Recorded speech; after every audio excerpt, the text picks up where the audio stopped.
My name is Jerry Gill. Today is November 27th, 2010. I'm visiting with Jerry Winchester on the Oklahoma State University campus in Stillwater, Oklahoma. This interview is for the O State Storage Project of the Oklahoma Oral History Research Program. Jerry, appreciate you taking time to come by and visit with us today. I know it's game day and you got a lot of things going on. Good to be here. Hopefully it's a historic game day. Yeah, I hope so too. Jerry, you've had a really rich and lengthy relationship with Oklahoma State University over many years. And I want to talk about some of those things, but first, could we back up and could you share some information about where you grew up, about your parents, your family, some of those things? Sure. I was born in Okmulgee when my dad was attending the tech school, which was Oklahoma A&M, and it switched. That was in '59, and I believe that was the year that it switched to Oklahoma State University. So he was attending school there, and so I was born there. We moved actually to Aaron Springs. That's how Lindsay lived there for a while. My dad's family's from Maysville, Pauls Valley, in that area. So my mother's from Arizona, so we lived in Oklahoma for I think 3 or 4 years there. Lived for a while in Arizona. My dad worked out there, and then came back, and I really grew up down around Dickson, Oklahoma, which is between Ardmore and Medill, down right behind Lake Murray. So went to a very small high school down there. And is Dickson where you didn't go to Dickson High School though, did you? Yep, went to Dickson High School. All right, Dickson. What was their nickname? Comets. The Comets. All right. Well, Jerry, what brothers and sisters in your family? Yeah, 2 sisters. Both of them attended school here at Oklahoma State, and so they're both younger. Mm-hmm. So you got quite a. So you're understand there may be another generation. There is. My daughter is a freshman here this year, and so she's really excited. Has had a great start of the year, and it is. My dad, a couple of his brothers went to school here, and so we've had not as long certainly as a lot of people, but our recent history with the school's been pretty good. Super, 3 generations. That's great, Jerry. Well, Jerry, a little bit about Dickson and growing up. I mean, small town. How many kids in your class? Oh, there wasn't even a town. It was that Dickson's like when I was there was a high school and a cafe and a gas station, really, and a caution light. So that was it. Yeah, there was, I think, 38 in my graduating class, very small.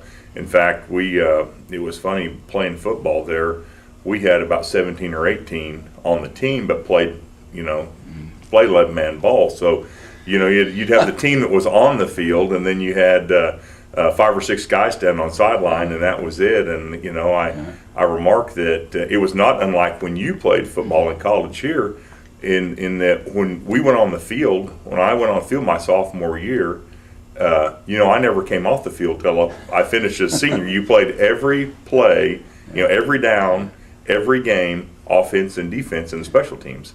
So, you get a lot of experience playing at a small school, and so it was, it was a great experience for me, and really one of the things that I'd never really been involved in basketball. And again, in a small school, you've got to, they encourage you to get engaged. And our football coach really had said, encouraged me to go down. He said, if you just try out for a basketball team, it'll help your agility, it'll help a lot of things like that. And I went and did that and really came to love basketball. I went from having virtually no experience at playing to actually starting the last 2 games of my sophomore year.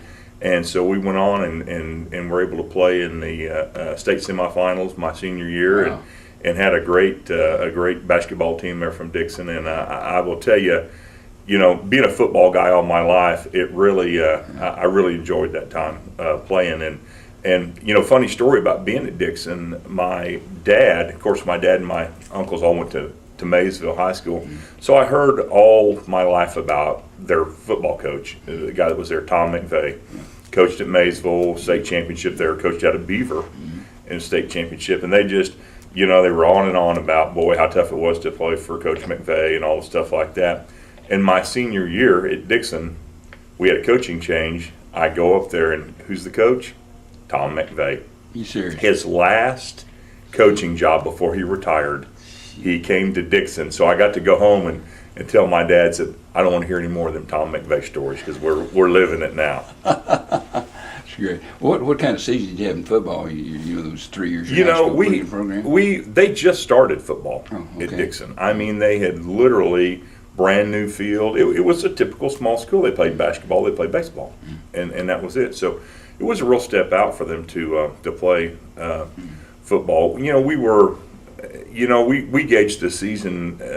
Not by, we were independent for a couple of years there. So our rivalry was Plainview High School on the other side of Ardmore. So playing a little small, and then of course they had started football about the same time we had, and they actually used our field. So they played on Thursday nights at our place, and if we were away, they'd play at our field on Friday nights, and it was so something you just don't see anymore like that. So we had a pretty good rivalry with them, but ended up beating them my senior year, and that makes it all worthwhile. Yeah. Well, Blackman, our current wide receiver, was he from Plainview? He's from Plainview. Plainview, that's what I was thinking. Yeah, they keep saying Ardmore, and they say no. Well, they say Ardmore, and that's the same thing, because your mailing address, if you live in Dickson, is Ardmore. But they're a community on the west side of town, and we're on the east side of town. Really run, and a lot of kids that are actually in Marshall County. We're on the edge, eastern edge of Carter County. So kids in Marshall County, at Mansville, places like that, all attended school at Dickson. Jerry, what positions did you play in high school, and did you get some recognition as a high school ball player? Obviously played lineman, started to play the offense and defense, and then when Coach McVeigh came, I started playing linebacker. So, that was was a great opportunity. I had never been able to play a position like that. Loved playing linebacker. I will tell you, it is everything it's meant to be. Because you get to really, you are hunting for folks to tattoo every day and every down. So, made all district, made all area, in football and basketball. Great. So, let me back up just a minute. Ask you, other activities in high school, Jerry? But are there other activities, student organization things you're involved in? For a small school, you kind of really. I went to Votech school, which was unusual, but especially for somebody that was going to end up at college. And I will tell you, I really hadn't given that much thought, about going to school, going to college, and in one of the I went to Votech school, diesel mechanics. Like half a day, every day. So you didn't have much time then for other activities. So I will tell you, I did that. I came and had 3-4 classes at the high school, and then practice of some nature. And really, it wasn't until my senior year in our rivalry game, we're playing Plainview at Plainview, and they had a couple of guys that were highly recruited, and in their recruitment, they had a lot of coaches there recruiting them, and when we played them in that rivalry game, I had just an out-of-body game out there. So now all of a sudden, 3 or 4 of those coaches end up in our locker room, coming over to talk to visit with me, and it really got me to thinking about, well, maybe there is a chance I could play football in college, and so several of the coaches came by to visit, but most notably was Doug Cathey, who was on the staff here. My gosh, Doug Cathey. Yeah. Phil Cutchin era. Yeah, a Phil Cutchin guy. So Doug was he recruited you? Yes, sir. Mm-hmm. Now Jim Stanley was head coach. Jim Stanley was the head coach, and Doug Cathey recruited me to come up and play. And I will tell you, a surreal experience. When you're from such a small school, and then you come to a place like Oklahoma State, and just you hadn't seen that many people. I'm gonna tell you, we lived from Dickson. It was 7 miles south of Dickson where our house was at. Well, first 6 miles was a gravel road. The last mile was a dirt road. And if you go out here on Perkins in Stillwater, if you drive south on Perkins, it turns into 177. That road dead ends in my mom and dad's front yard. If you drive as far south as you can on Perkins Road, it dead ends right there in their yard. Jerry, I wanted to step back just a minute because I forgot to ask you about your mom and dad. What did your dad do? My dad was when he was in at the tech school at OSU. His degree was in diesel mechanics. Okay. So he came out of school, worked for John Deere Standridge there in Lindsay, and worked for worked in the oil field there. My grandfather had worked in the oil, worked for city service and a couple places like that. So my mother, he met my mother because they were my dad's uncle and my mother's aunt were married, and my aunt was from Arizona and my mother lived out there, was from Tempe. So they met, and so, at that time found somebody found my dad a job, or said you should try and hire on out here at the mine, at copper mine out there that Kennecott Copper owned. And so he did that, and so we moved out there, and a crazy thing, moved to a little bitty mining town up in the mountains that later got mined up. They moved everybody out of town. They went from a shaft mine to an open pit mine. So the town is not there. They completely consumed. It was Ray, Arizona. So we lived in this little mining town.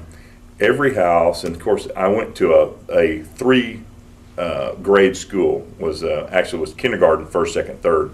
Was the Davy Crockett School in Ray, Arizona. So I was in the last kindergarten class at the Davy Crockett School before they tore the school down, tore the town down, and moved it over to about 10 miles east of there, a little town called Kearney. And so he worked there. I say the 70, 71, something like that. We had an opportunity to move back to Oklahoma. And, my dad's family was all out here. Of course, some of his family was out there, but, moved back. They bought a farm there in Dickson. So originally it was peanuts. Grew peanuts there and everything. And then we got into having cattle on most of that place. So that's what, growing up there. Did he work then also? He worked, and that's like any good farmer or rancher. You gotta have 2 jobs, and but yeah, he worked actually over at Medill some while at Sooner Express, working for Raymond Gary, who was former governor. And that was where I was actually working over there washing trucks one day. And Raymond Gary walks in with a guy that's running for Congress, a newbie guy, and he was introducing him around, and it was Wes Watkins. Was your dad at that time a diesel mechanic? Yep, he did that, and I think he retired after 25, 26 years with Joe Brown out of Ardmore. So what year did you come to Oklahoma State? 1977. 77, and again, Doug Cathey kind of recruited you there. Can you talk a little bit about the program at that time, a little bit about some of your... Well, Oklahoma State was coming off of its only conference championship in 76. And hopefully anybody watching this will maybe we're on the road to winning another one today. But they had Big 8 champs, had made a trip to the Tangerine Bowl. Down there, so having some success. Terry Miller was a senior my freshman year, so we had a couple of All-Americans on the team, and him and John Corker. Yeah. Now freshmen were eligible at that time, were they not? Okay. So what your position then? Well, I came in, thinking, wow, I was a linebacker coming out of high school, and they said, no, son, you're going to play defensive line. They needed more speed at linebacker. Yeah, they didn't need at the time I was like 6'4", 225 roughly, and by the time I was a sophomore I was 6'5", 255, and when I was a junior I was 6'6", 275. So, a late bloomer in that deal, but so they knew what they were talking about. So now, in 77, you had a transition of coaches?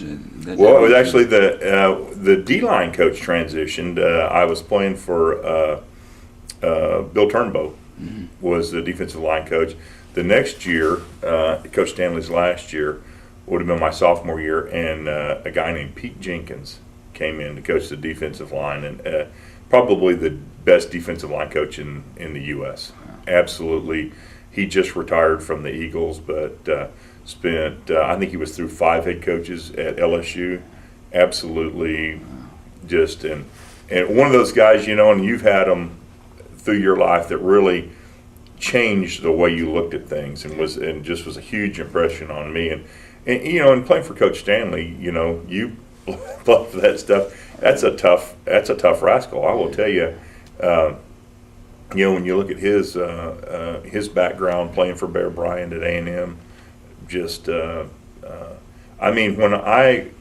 when somebody told me, first heard the term rugged individualism, that's who I thought of. Jim Stanley. Jim Stanley. Right. So now, what was the transition to the new head coach being your junior year? So no, it was being between my sophomore and junior year, and so administration decided to make a change, and they brought Jimmy Johnson in. Of course, we didn't know him and he was an assistant at Pittsburgh, and he brought a bunch of assistants with him. And now the D-line coach is a fellow named Dave Wanstead, who's gone on to have quite a successful career in coaching football, both in college and the NFL and back to college. So yeah, it was a little bit different. Everything kind of changes now because, in a coaching change, you have different philosophies, different, we switched the defenses that we were running and, one of those things you got to work your way through. Your defensive tackle? So I'm a defensive tackle, and Coach Johnson shows up and immediately looks at me and says, "Oh, that looks like an offensive lineman." So they moved me over to play offense, and I will tell you, Jerry, I hated it. It was not, and I got over there and ended up starting a couple of games as a right tackle, but it was not, it just was not something that fit my personality. And everybody always looks at me today and they say, "Oh, you play football?" "Yeah." "It's just offensive lineman?" I said, "Not hardly." Different mindset. It is. The defensive side of the ball. It's when you're on the defensive side of the ball, you are it's hunter killer. Yeah. You are looking for the ball, and you're looking for somebody to hit. It's all about hitting, and it's all about delivering the blows, and not finessing around. The discipline it takes to play offensive line, especially now, as complicated some of the defenses. You got to be smart. You got to pick up the calls. You got lots of things happening there, but thankfully. Along about the end of my junior year, they said, "You're right. You need to play defense." I was not happy, and I was not. The offensive line coach and I were not. We didn't mesh well. Let's put it that way. So got to go back onto the defense and finish off playing defense. And I will tell you, it was when I came and when Coach Cathey brought me up here. They gave me that story about, you work hard, you lift weights, you do all stuff. Maybe when you're junior, senior, you get to play. Mm-hmm. And so we came in for 3 days in my sophomore year, and they had the recruits in there and everything. And when the smoke clears in 3 days, and of course that's, as you're well aware, it's nothing like the football they play today because the NCAA limits you on how many practices you can have, how many are in pads, amount of time. There were no limits back then. We came in 2 weeks before, and it was like, 3 days was it was kind of the crucible of events for. But when we cleared 3 days, I actually was the number 2. We were playing the 4-3 at the time, and I was playing that the 2 technique inside. So I was the number 2 behind that, and. So a lot of firsts for me happened that year, getting to travel. Of course, I'd never seen a college football game until I suited up for the first one here that I played in. So, never seen one in person. And so to suit up, and at that time, it was not unusual for us to have 50,000 people here because it's about what the stands held, and it was always full. And so it was, oh yeah, your eyeballs big as saucers out there. But I got to. I made my first trip in a plane in a jet. We went to we were playing Florida State at Tallahassee. We took a bus over to Tulsa, got on the jet. I'd never been on a jet before, and it was so funny because we landed and they were getting us off the plane, and I walked out and there's all these pine trees.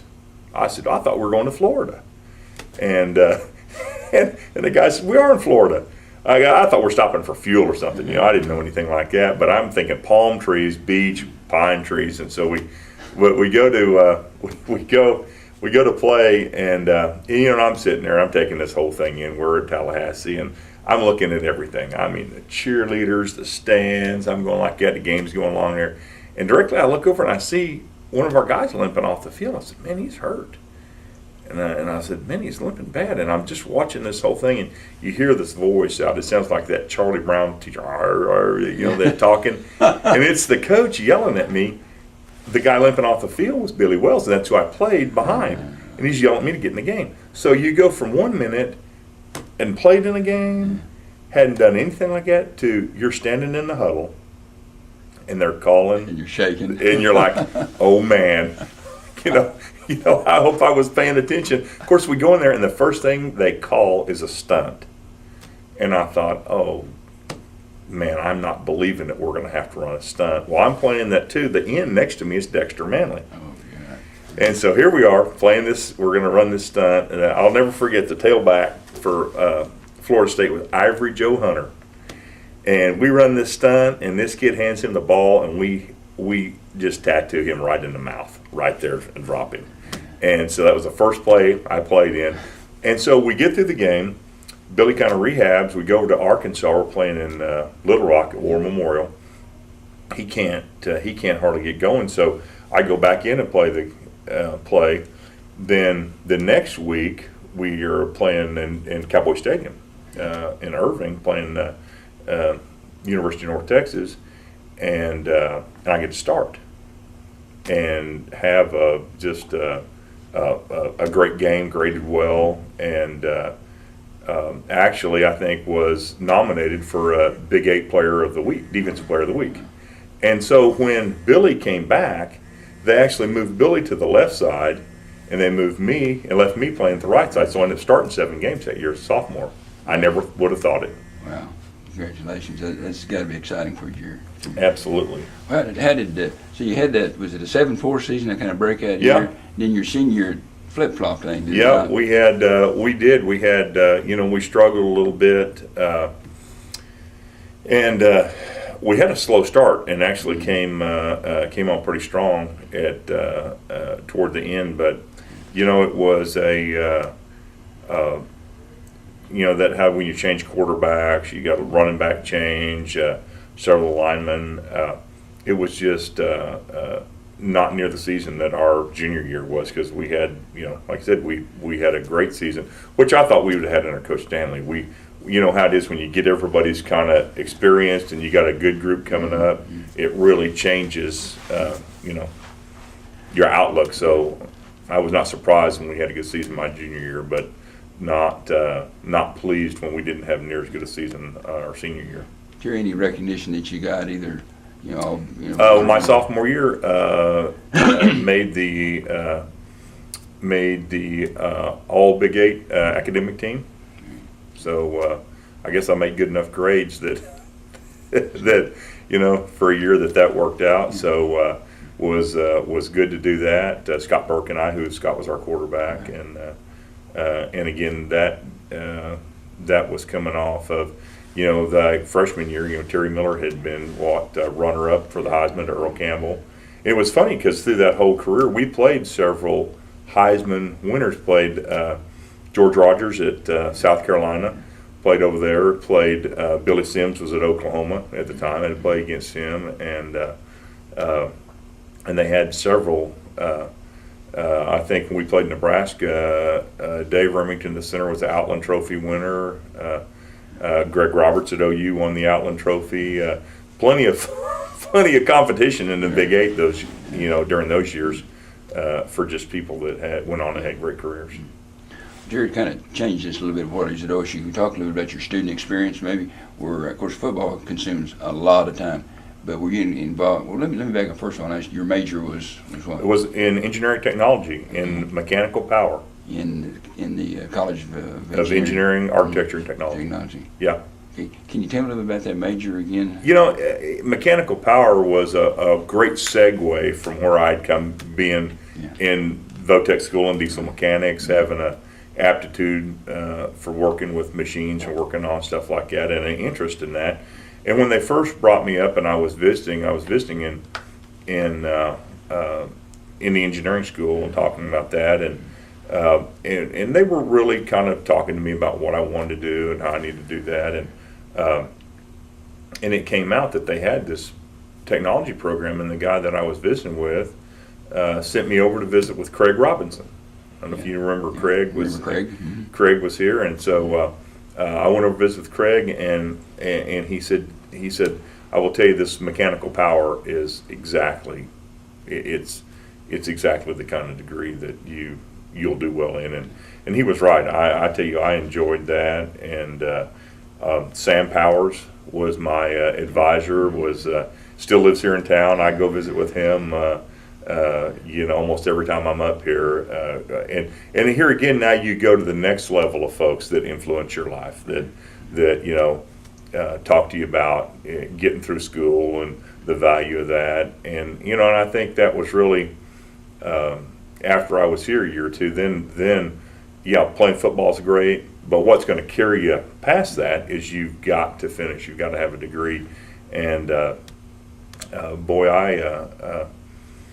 then all of a sudden, your focus changes, because you're right, there was no limit to what you could practice. So we were over taping at 2:30 or so every day, and we'd get back about 8:30, 8:30 at night to, at that time all the football players, we all lived in Iba Hall, so we'd get in there and eat. So by the time you drained off enough adrenaline to study, and you were just, like I said, you just crashed, and when you look at what they do today between the academic advisors that athletics has to ensure that these guys are getting, we didn't have anybody. You just did what you could do, how you could do it. And but at the end of the day, I managed to finish up and had a great relationship. In fact, one of my professors I had here, Dr. Richard Murray, I ended up working for him, actually coming when I used up my eligibility, because at that time you couldn't get through, if you had any kind of a technical degree, you couldn't get through in 4 years playing football, because they'd have labs in the fall, and you couldn't take them. You couldn't take a fall lab because you would have missed the first hour or two of football practice. So did you finish in 5 years then? Actually, 5.5 years. 5.5. Okay. So I had 5, and I went a summer, and that finished me. You mentioned Sam Powers and Craig Robinson. Were there any other individuals? You mentioned also Richard Murray was there at that time. Raymond Nethery, was our wrote the I believe the dynamics books there, and so you run onto those kind of guys, and they really step in and help you focus on the things you need to do to get finished. And I will tell you, the year I went to summer school was, I think, really set me on the path to graduating, because now, you know how it is, you're just immersed in those classes. I took some tough classes during summer and got through them and did pretty well, and really figured out how to study and prepare yourself for the classes that, when you start getting in those, 4,000 or 5,000 level classes, then it gets real. Jerry, what did you have some favorite OSU hangouts? at that time, either on campus, off campus. Again, not a lot of time in November. No, it was funny because Coach Stanley would and everybody, you were at the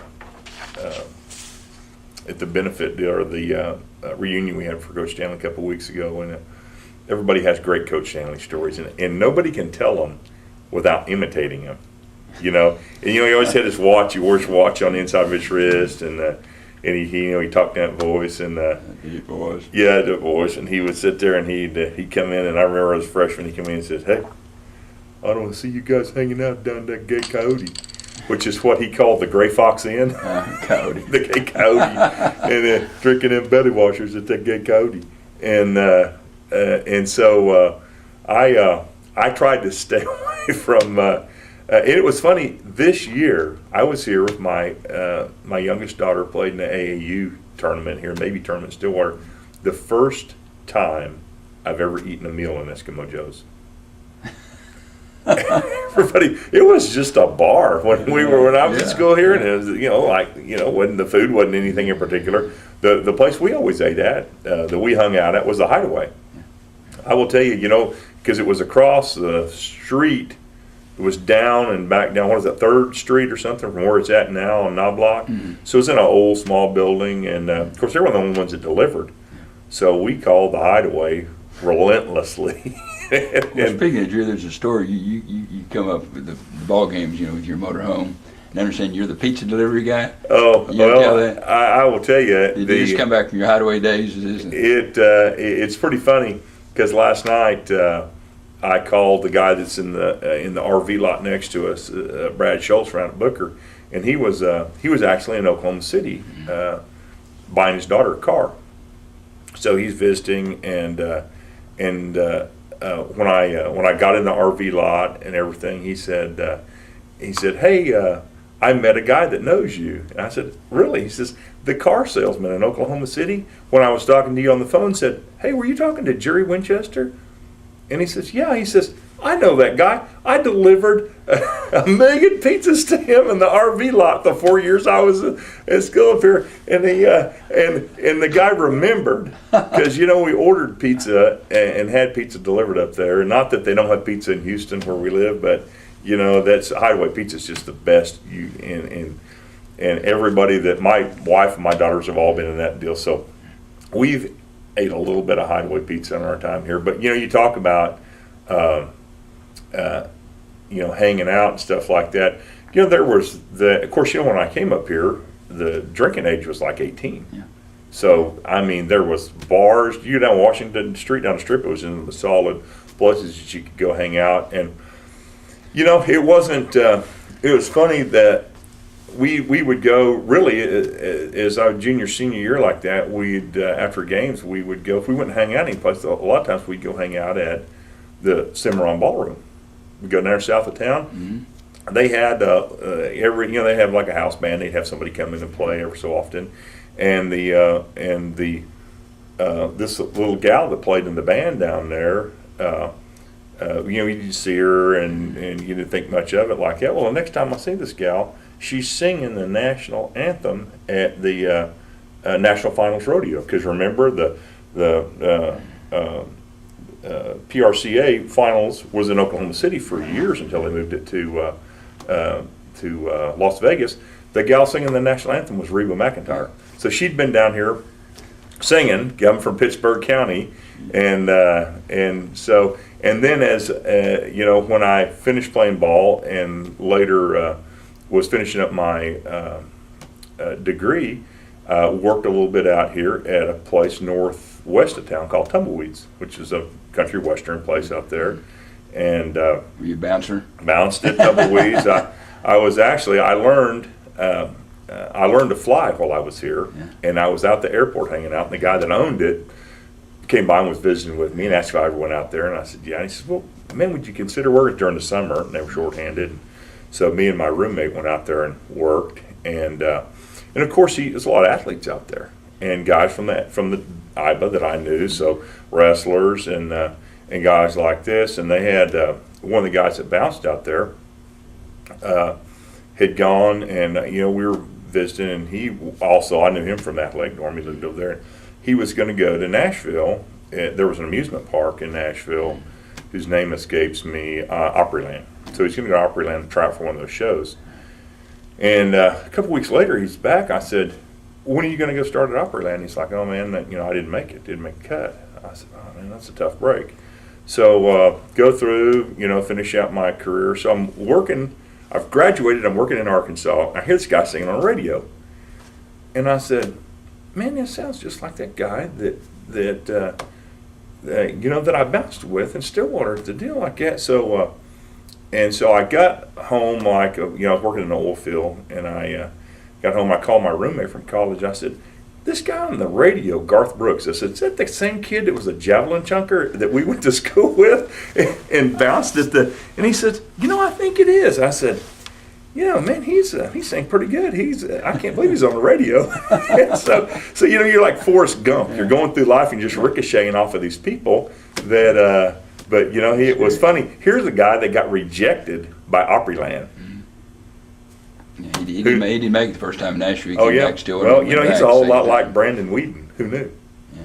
Exactly right. Well, Jerry, you talked about where you were working at the time. Can you kind of review? So you graduated in 83. 83. So can you kind of track your career a little bit, some highlights of your career? Or let me back up and ask you, first of all, I meant to ask you earlier, as you think about the times, the 5.5 years you're at OSU, of course, football, obviously, but in addition to that, are there highlights that stand out for you, special memories you have of your time at OSU? Oh, it always it's around the people, the guys that I played with. I was in virtually every one of them's wedding, and we always made, we'd get invited off to go to some hunting thing, and they still tell stories about, being so cold. One of the funnier stories was Calvin Miller. I don't know, you remember Calvin, that played football here. Calvin was a graduate assistant my freshman year, and so we got to know Calvin real well. And Calvin took a job out. He's living out in Woodward, and he was working for some oil field supply company out there doing something, and I think he was working part-time out there for the FCA. Anyway, Calvin and his wife Dee invited 3 or 4 of us out right after season to come out and spend the weekend with him. We thought we were going to go out there and go hunting. So we show up out at Calvin's house. Well, it's like, 4 football players. They can eat a house clean of food in about an hour or 2. And I don't think she was anywhere near prepared because we had just finished playing football and finished our season out.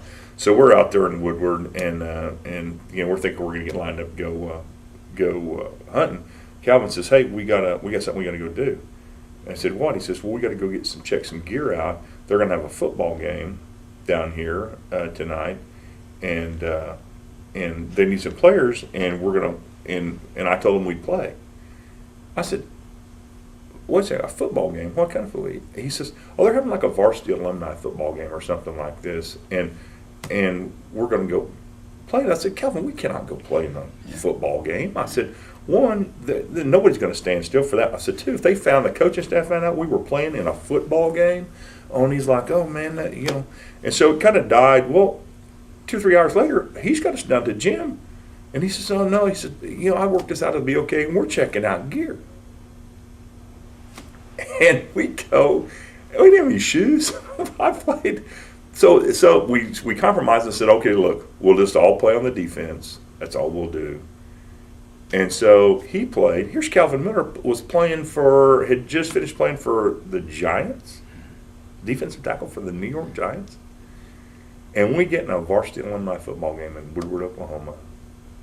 And I don't think the offense they didn't get a punt off all night long. We blocked every punt.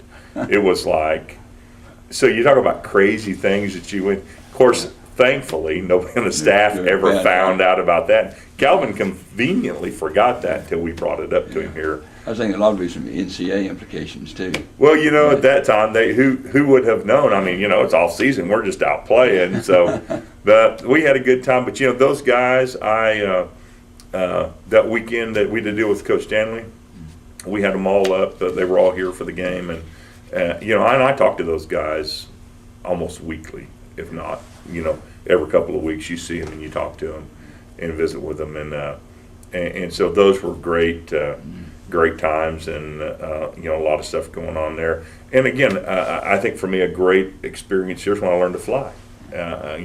During spring ball, and I'd get up and fly in the morning, go to class, go to practice, because we had 30 days of spring ball. Then they have like 14 days now, and 30 days we practiced every day, full pads, scrimmaged on Saturday, we had Sunday off. And so I learned to fly in a month. You had to have 40 hours. Flew to Chickasha to take my check ride, and my instructor pencil whipped my last hour of solo cross country onto my logbook, counted my flight down there. I showed up with 40 hours. So learned to fly, and so that's been a great tool for me. I fly back and forth from Houston, coming up here all the time, but that was a lot of fun to be to be at the time, 19, 20 years old and have a pilot's license. That was not common. You're involved in the collegiate, the No, flying? I what was, is the collegiate club? it was one of those things that I had several friends who were in the Flying Aggies, but it was, again, just it was a time deal. They consume so much of your time. You ask about clubs, I belong, they had a group with my major Society of Automotive Engineers and Society of Mechanical Technicians. I belonged to that group, and that was it. Were you an officer in that group or active in the club? Active in it. We did a lot of great fundraisers here on campus. We did a tune-up clinic. Of course, this day cars you don't have to tune them up, and we do this tune-up clinic on a Saturday. They always did them on. They did one in the fall, one in the spring. The fall one was the Saturday of away game, so I was never there for that, and so I'd only get to go to the spring ones, and we would always have a big feed after that, and the big feed was always barbecue. They built a barbecue pit. The mechanical power guys had, and so that was really the beginning of one of my other great joys was learning how my advisor Sam Powers taught me how to smoke ribs. Which is what you still do some of that now? We do that. We don't do it we don't do it tailgating here, but we have done lots of events and stuff like that, and I learned from him how to do that, and so one of those little life lessons. So there's a lot of great memories around people. Yeah. Then. Well, Jerry, back to the question I was going to ask earlier, your career. Can you track that a little bit after you left Oklahoma State? And then at that time, there were the economy was horrible. You remember, especially in Oklahoma, oil bust, 81 and through this stuff like that. So just a tough time to come out of school. Interviewed with a lot of companies, got a couple of second interviews. Everybody was interviewing, but they weren't hiring. Yeah. And so I had worked as a summer hand for Halliburton out of Healdton, Oklahoma, and it was easy enough work driving a truck. I'd driven trucks on the farm, all like that. So I took to that pretty quick. Having a mechanical background and aptitude, working around machinery, big engine, stuff like that, that was a natural, and so I enjoyed that. In fact, and the thing is it was long hours, and it was, according to them, it was hard work. But after coming out playing football for 4 years, I thought, man, look, they feed you, nobody's yelling at you, nobody's hitting on you, you don't have to come in and get taped up before you go to work. I said, this is easy, and so I got through that. Well, coming back out, you don't need anybody hiring, so I called a friend who said, well, Halliburton's looking for some help in Arkansas over in Fort Smith. And so I thought, as a strategy, it'd be easier to get promoted than it would be to get hired. If I can get hired on with a company, I think I could come out. So I went over there, and sure enough, they were looking for guys. So I hired on as the iron truck driver, which is like the mailroom job at Halliburton. It's like the lowest job you can get. And I moved, put everything I had. I bought new 79 International Scout, which I drove over here to this interview. I still have it. Same truck, had it new. You still do your own work on it, right? One owner. I've still got this truck, 30 years later. So I loaded all the stuff I had in that truck. Now, you remember I came from Dickson to school at Oklahoma State. I put everything I had in a pasteboard box. For people don't understand, that's a cardboard box. But that's all I had. I had this stuff in a cardboard box, loaded it in the front seat of a little pickup I had, and drove to school. That was it. That's what you had. And so I was able to just about load everything I had in this Scout, drove to Fort Smith, hired on there, and in the process, is just kind of as I had thought. On those deals, kind of the cream always rises to the top, and before long, I'm off the iron truck onto a different piece of machinery, and I worked my way up to positions of greater responsibility.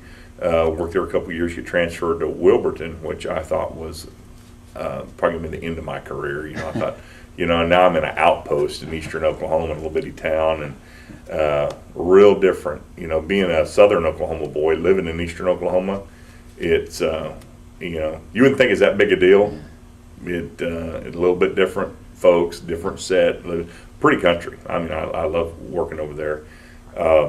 But eventually made, for Halliburton at that time, it was akin to being in the Army. If you ever made like Master Sergeant, that was kind of, you could do anything with what they had. And I had made a cementer. And Halliburton was originally founded as Halliburton Oil Well Cementing Company by Earl Halliburton down in Duncan in, I think, about 1919. So if you ever made a cementer with Halliburton, that was kind of a badge of honor that you really accomplished something. So I made cementer and was supervising a cement pump truck. And now, Jared, you can kind of explain to someone I understand what a cementer is. Well, when they drill an oil well or a gas well, they run a casing or pipe in the ground to produce the well through, and to seal it against the earth.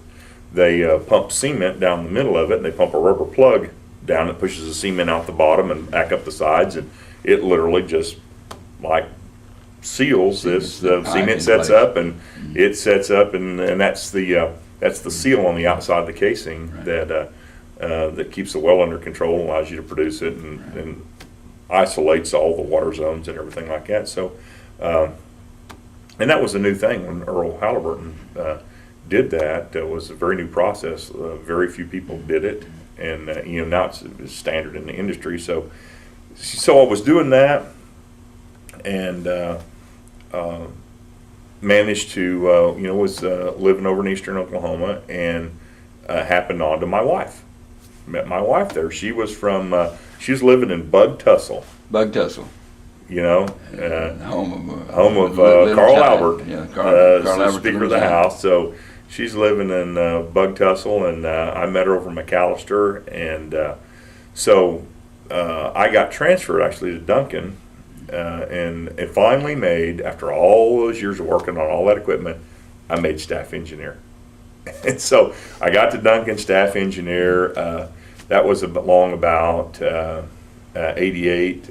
We were married. Ray and I got married the 30th of April in 88. So you're still in Wilburton at that time. Actually, I transferred from Wilburton to Duncan. Okay. And so I was living in Empire, right outside of Duncan, and we got married, and then we moved to a little house out east of Duncan. So had spent all this time, never really lived in town, so to speak. So back to living in the country, and spent about 12 years all in, or actually almost 14 years with Halliburton. So I did that up until like the fall of '98, and had worked overseas a lot of stuff, and worked back when you talk about kind of a staff engineer assistant. What can you kind of talk about some of the responsibilities during this time? Well, when I moved out of the cement department, I moved into a group in Duncan called Stimulation Services, which was like a special projects group that they had.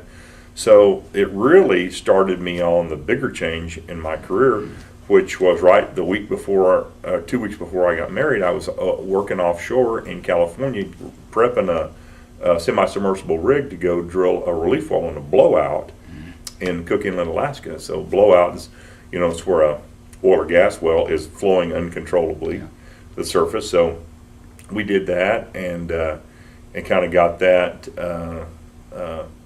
sorted out, and I was working. And so now when I started doing that, we would have different jobs like that would come out that, to kill a well or to bring one under control like that, the process, understanding that as a staff engineer, and the calculations that go to sizing equipment and various things like that. So I kept working with these guys. So the people that were called in a lot of times to deal with that were folks like the Red Adair Company and Boots and Coots, and so I get to work. These are fairly dangerous too, aren't they? You gotta be yeah, careful what you're doing. They obviously are not. It's not like a normal, service job that you're out doing on a well. But so I ended up working in a lot of crazy places in the North Sea, Venezuela, India, off in the Adriatic, out of Italy, traveling around with various groups, and then comes the first Gulf War. And so I ended up supervising the blowout recovery team for Halliburton in Kuwait. So we go in like July of I guess it was of 91, 92, I can't remember when it was now. We're going in July, and we're in there putting out oil well fires and fixing wells. And Jerry, can you describe what that looked like you first seen? it's the craziest thing. You flying on a charter from Dubai. They just completely bombed out the airport, the buildings and runways there. So we charter out of Dubai, and you come in and you're flying just like any normal. So then you descend down into these black clouds, which is the smoke off of these wells. And so we just descend down into this, and it's just it's surreal. You're through this, and the smell, you smell it in the cockpit. Just this oil, unburned stuff like that. So you land, and it's dark. You come in underneath, it's broad daylight. Yeah. It's dark. And so they collected me up, got my gear. We went over and got where I was going to stay in a little. It was actually not much more than a shack. It was on the there at Alma at the KOC camp, very small, like a hut with a bunk beds or truck sleeper mattresses, and a shower in there. They didn't have a hot water heater. They had a tank that set up on top of the building. They'd fill it, and then the sun warmed it. And of course, there's no sun there, so you got to take plenty of cold showers. But they took me down to the edge of the Burgan Highway, overlooking the huge oil field in Kuwait's Burgan field. And I'd seen a well on fire. And when you've seen one of them on fire, and the sound and the smell and just the whole visual effect of it, it is pretty crazy to stand there and peripherally see hundreds of wells on fire. I mean, from this side all the way through your field of vision, as far as you can see, wells burning. And the smell of that and the sound, it's like when you're that far off, it's like a low roar. When you get down in the middle of that field, it's as black as night down there. You're working because all the smoke has just blotted out the sun. The smell. You had to wear masks. We didn't wear a mask. Most of that. Now it was funny if you drove, and after a little while, I find out I'm driving my company pickup. If you have the window rolled down and your arm, you're driving along, your arm resting on the windshield there. Well, you get back, and this arm was like tan brown, and this one was like, because of the fallout of the oil that was just falling out of the sky, there was unburned stuff like that, and so it was all over your vehicle every day. I'd have to stop, and they'd wash my truck. Well, they got to wash it with Varsol, solvent to get all the oil off of it every day. And Varsol has a really poor effect on the rubber seals, so the window seals and everything like that are curling up on it. Brand new truck, because they're washing it in Varsol every day, trying to get the oil off of it so it doesn't catch fire while you're down there. It was the single craziest thing I've ever done, because you see the wells, and then you're down working it. Hey, that looks like somebody's arm, and it is, because you drive another 10 or 15 feet up here, and here's the rest of the guy. Dead Iraqis laying everywhere. You'd see parts of them blown. Because they were so far down in that field as we were putting those fires out. We get farther off down in the field, and you'd start finding them, the leftover from the war that nobody had collected up because they couldn't get down there. Literally in the back end, the south end of that Burgan field, there had been a huge tank battle, and a bunch of Iraqi armored had tangled with some A-10 Warthog tank killer planes from the U.S., and there were tanks just peeled open with dead people in them and stuff. And did y'all do anything with the bodies or anything? They just call the Red Cross or somebody, and they would come down and people would come get them. And you can't imagine the sheer amount of armament, guns laying everywhere, AKs, thousands of rounds, mortar shells, RPGs, grenades. And then when they had been launching, when the U.S. was dropping those cluster bombs, a lot of times they'd open up and they'd drop those bomblets out. Well, they look kind of like they have a snout on them like a lawn dart. You ever played lawn darts? You flip them up like that. And that's what they call these things, were desert lawn darts, because they would, if they didn't hit right and they explode, they'd skip off the sand and they'd lay out there, get some oil on them, wind would blow sand over them. So you'd be walking along and you see the outline of one of them right under the sand. Live ammunition. There are live rounds everywhere.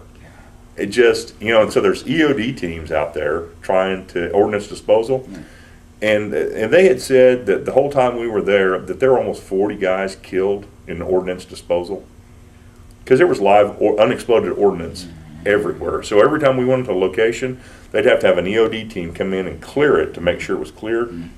And then they would come in and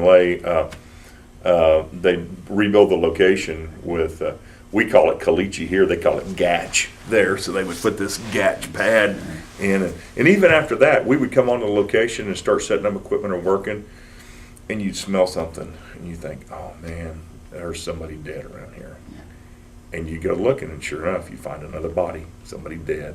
And so it was, like I said, it was surreal, because you're seeing, you're part of history. You're a part of this huge battle that went on, and all of this equipment and all of these scenes you saw in the news, and you're right there in the middle of them. And of course I think the 11th Cavalry was still there. We had soldiers down there with us the whole time, and then as we moved further north, up to the field at Rodatane and Sabria, we were up on the Iraqi border.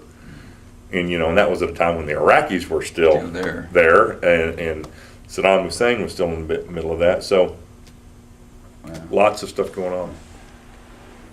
Jerry, what you said you're in charge of the crew? I mean, can you talk a little bit about the cleanup process and what you did and your team did and how that kind of played out? Well, we had, one of the things they had a problem with was, because the Iraqis had packed C4 explosive around those wellheads and set it off, they had damaged the wellheads, and some of them had blown off, or parts of them were blown off, so they were on fire and they were flowing uncontrollably. But before you could cap them, you had to take the damaged parts off. And some of them were damaged so bad that none of the stuff that you could take the top part out, you don't just go in there and put the fire out and just unbolt it and take some of the stuff off of it. A lot of times you've got to, some of you can, depending on what part of the wellhead section is messed up. But the age-old technique had been to take what they call sand line cable. They'd take cable and they would put it on two spools.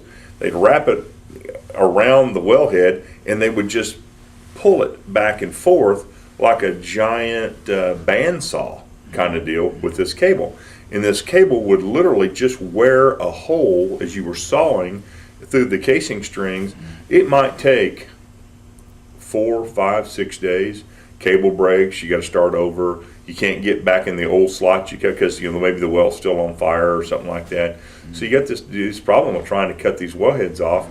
And Halliburton had developed we had built and conceptually designed a jet cutter that would come in and use high pressure water and sand and in these jets, and you could just pull up and fork this wellhead, and these jets would just come through here and saw this wellhead off. So Jerry, you're talking about the new system for the jet cutter.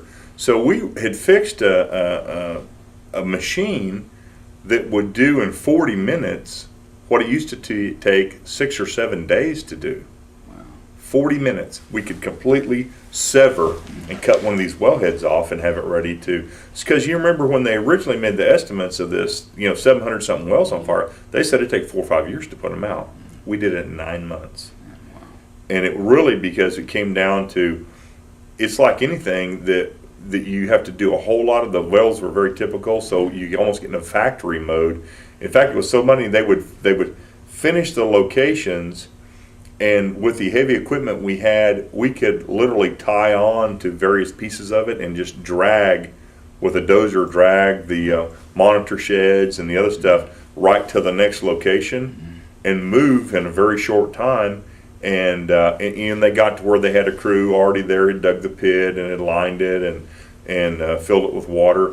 So we got real efficient at that. And then when these jet cutters got in there, again, where they were having trouble with these wells, we could just go in and in a matter of minutes just saw the affected part off and go right back in there and cap the well. So as those processes and that technology came available, we really just kind of quickened the pace at which we were able to deal with those wells. So and that was a great project to be involved in, because kind of the guy that was my mentor there was a guy named Max Gibbs, who was an OSU graduate from Frederick, Oklahoma, and a farm boy, absolute tinkering genius of drawing things and machines, and in fact, it designed a wellhead isolation tool that Halliburton to this day still uses.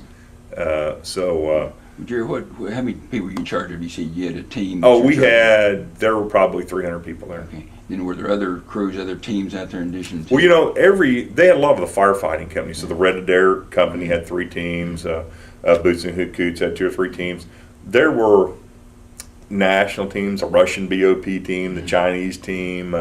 They were just anybody that had any experience that they could get to form a team around. The Kuwaitis hired them and tried to get them in there working to try and because you're talking about wells. Some of those wells are making, probably on the high side, some are making 35,000 barrels a day.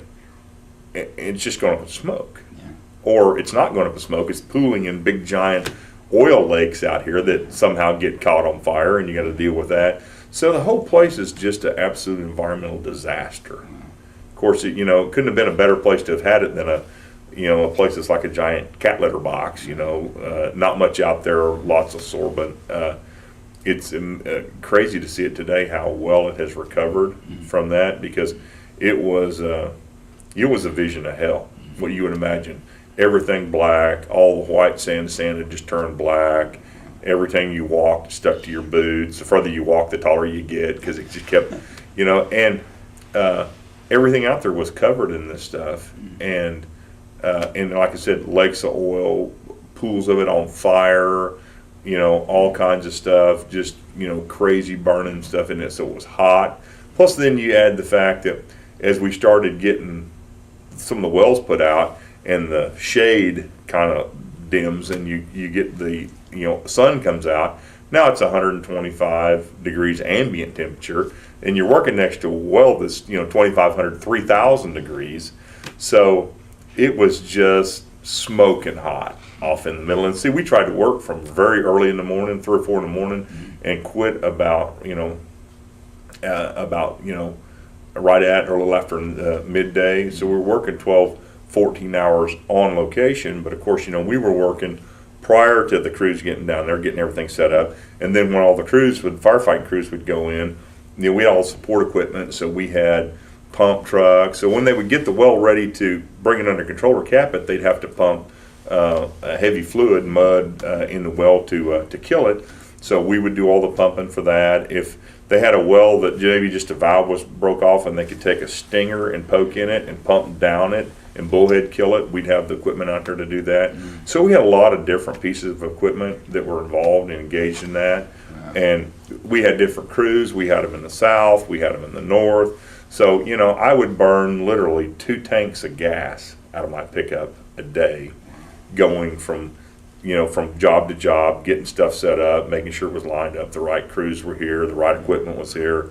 Then you get in at dinner that night, and all those company team supervisors want to see you and say, hey, I need the so-and-so out here in the morning. And then you're in a negotiation because you only have a limited amount of equipment. And said, look, I'm going to be over there first thing in the morning, and then we'll be done by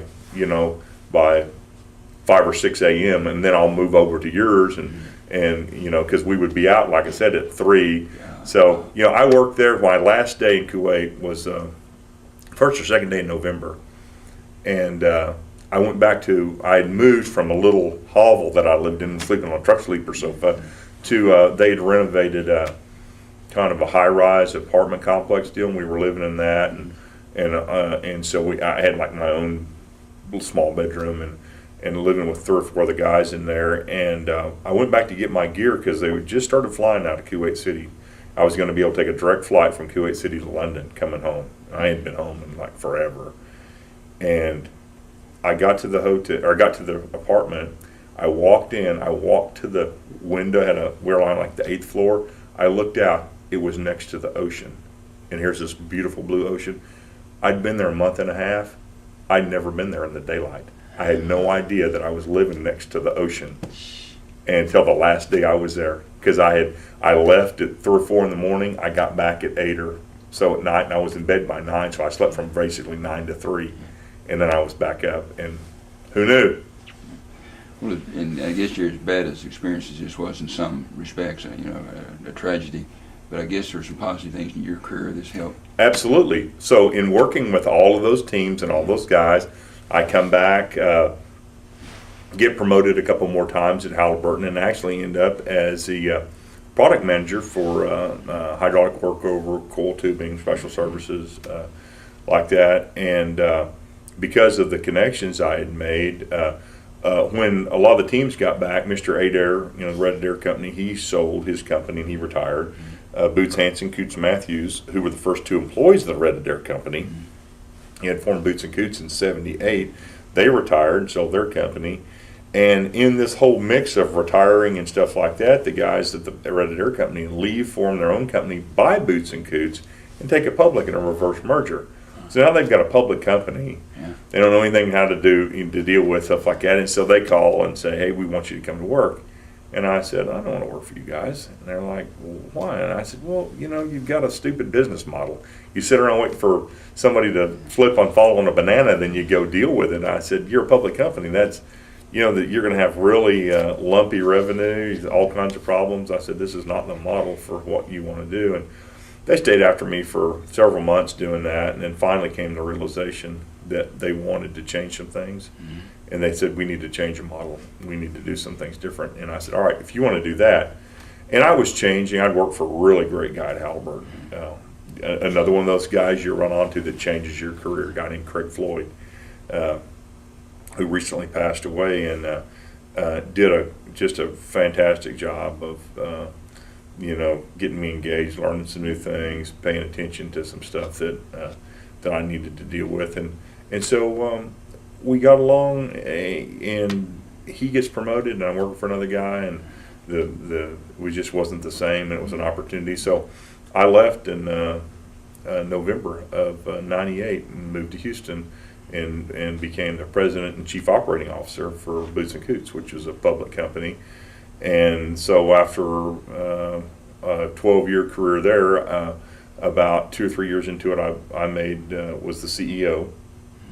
And so that was a real change to go from being the iron truck driver in Halliburton to being the CEO of a public company. And we grew that company from about 25 million in revenue to 250 million, 60 employees to over 700. And about 9 weeks ago, we closed the deal, and we were bought by Halliburton. so I'm back.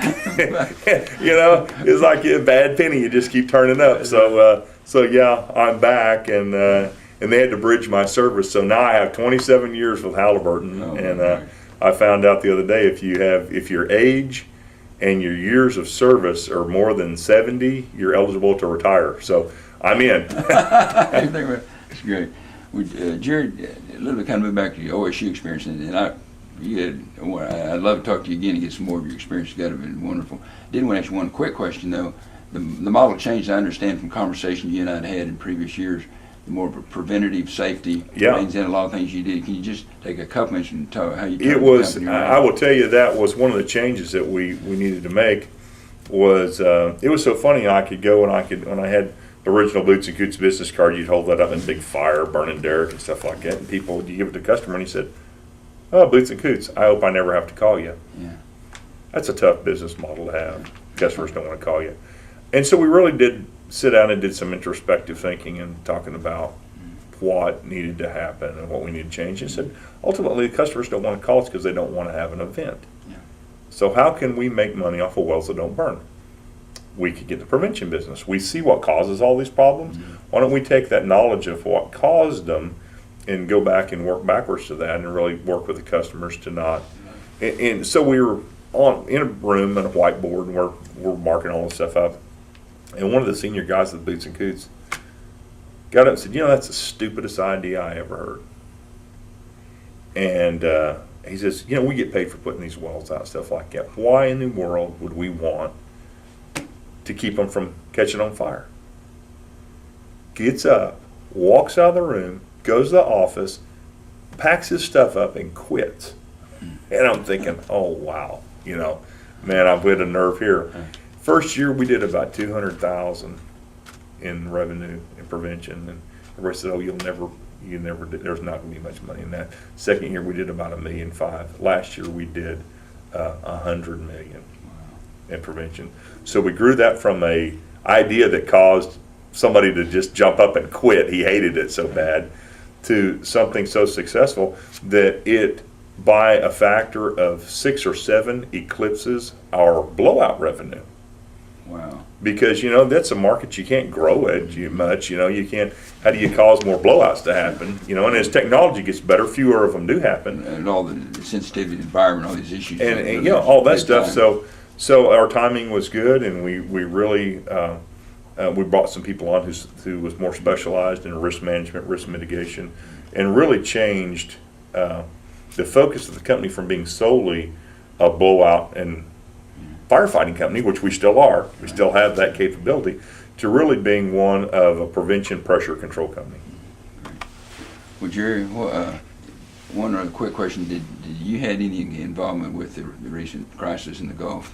Yeah, we drilled both of the relief wells for the Macondo blowout. Mm-hmm. So our teams drilled, and when they have a well that's that you just can't control from the surface, that it is just, it's foregone, then really the only thing you can do is drill a relief well, which is an offset well that comes in and intersects the blowing well at the bottom, and literally from a mile away they drill over and intercept this well 17,000 foot deep and hit a target that's 5 or 6 inches in diameter, and pump down one well and up the other to kill it. And we center punched the Macondo well first time. We've got the best team in the world at doing that. Were you involved in the BP? Yep. Bill? So that was BP's well, Macondo. Oh, Macondo was the well name. So your company then actually. We were out there. We were drilling two relief wells, primary one, and if we had a problem with secondary one, so we hit that and were able to kill the bottom of the well, cement it, and abandon it. So all the publicity and everything's going on. You were the crew that's actually drilling that relief well. Yep. See that? Yeah, very quietly. Wow. and doing that. So, but I will tell you, our team, the guys on our team, have dealt with the most difficult. Piper Alpha, when Occidental had the platform blow up and all the wells in the North Sea, our guys boarded the platform and while it was on fire, and managed to bring that under control. The number of wells that our guys controlled in Kuwait was second to none. I mean, the most difficult wells that were out there. They'd have teams, and I saw that. There'd be a well that somebody'd be working on, and the next day the team would be gone and the well's still burning. They couldn't deal with it, and what would happen is it would fall to the Boots and Coots radar team to come in and deal with those kind of things. And that's truly, when you talk about things of belonging to a company that's the best in the world at what they do, that's a crazy feeling, because when you're sitting there and say there's nobody out here that can do a better job of this than we do, and you can scour the planet and they're just not there, and so that's been a real interesting dynamic to work around over the last 13 years. Jerry, was any that BP spill? There's a lot of issues involved, but from your perspective, you pretty much were doing the part of drilling the relief well. Was there any special problems more than usual on drilling the relief well part? The biggest problem was just all the attention to it, and the fact that there was just a lot of now the government's involved, and we're typically nobody's involved in these things. You're working with the operator, and you're just going through, and you get the planning, and you're drilling the well, and you'll see some when you're drilling a well to a well that's blowing out, there's pressure, and so you've got that's in front of you, and that you're going to a bad place. But our guys, it was their 40th or 41st relief well successful. Never not been successful. Wow. Were you involved in part of the team? Did you meet with some of the government officials? And I tried to stay as far away from. We met both, but with the operator personnel, folks like that. Because of publicity was so difficult in that, it was really better to keep that centralized and let the operator take care of it. And then, a lot of times we will take a role in helping with the media because of the exposure we've had to it with an operator that's not very. In this thing, it was so out of control that they had just full-blown media teams dealing with every aspect you can imagine. You just kind of a last question, we'll move on, but and if you feel comfortable answering this, but there's a lot of speculation on why the thing, what the safety issues involved. I mean, what was your take on what caused it? And could it have been prevented? I mean, just a lot of, it's one of those things that in a lot of situations like that, a lot of events pile on top of each other that any one of which you break the chain, you don't have an issue. But when you kind of get them all together, they kind of reach the perfect storm to have a problem like that. I will tell you, the industry has an outstanding safety record in that area, and it is just, it's criminal that they're being vilified as bad as they are. Because especially in the economy like it is, and somebody watches this or reads this thing, years and years from now. Understand how many, tens of thousands of jobs, of good-paying jobs that were in the Gulf that this affected. And when those rigs leave and they go to Brazil or to West Africa and deep water there, the jobs go with them. And that's not something, that we can afford to do today. And that's tragic, but that's more a function of the government's overreaction to this as it is anything else. Jerry, you kind of follow up your comment there. I mean, do you feel the safety record, the track record, is it, of course, you said it only takes one of these things to have that kind of a huge impact on the environment and so on. Mm-hmm. Going forward, is there any need to change? And I will tell you, if you do the things that were in place, plenty of things that were in place that keep something like this from happening. They just didn't do something. It's like I said, if you ease by one or two of them, or you don't properly account for one of them may not be bad, two of them may be, well, all right, but if you miss a couple, three of them, now all of a sudden, again, you have this scenario that at some point, it's kind of like running a red light. You might get away with it once, you might get away with it twice, but you run three or four of them, you're going to get T-boned at some point. The odds are going to get with you. And that's the thing. I would much rather have seen the focus be put on the diligence of enforcing the standards that are already in place, rather than try to put a whole bunch of new and unnecessary standards that in place to try and. You just pretty much need to follow the ones you got. That's right. Carefully. And take care of that stuff. Jerry, let me kind of shift over to Oklahoma State University, an area that you and I have been engaged in for many years. But I know you've had served many years in numerous leadership roles in the OSU Alumni Association, beginning with your work in the Houston chapter here for several years. I thought I might start off, do you recall some of your Houston chapter activities? Can you kind of talk about that? I will tell you the funniest part is that, so I transferred, I'm living in Duncan, Oklahoma, Stevens County. And every year, the football coach would come by. They'd have Cowboy Caravan, talk about what was going on, upcoming thing. We'd have a big feed. It's kind of always what you got started. So I moved to Houston. It's the end of football season, basically. I think we went. I don't even know if we went to a bowl game that year, '98, but we go. So through the spring, and so I find out, get to searching around and find a guy that's kind of the chapter president, and I say, when's the Cowboy Caravan? Well, he's kind of hemming and hawing, and so he said, he said, well, we haven't really been, the chapter hasn't been very active and stuff like that, and going back and forth. And he said, I said, well, I hear you, but somebody's making plans for the Cowboy Caravan. We're going to have one, right? Like that. And he's him and hawing again.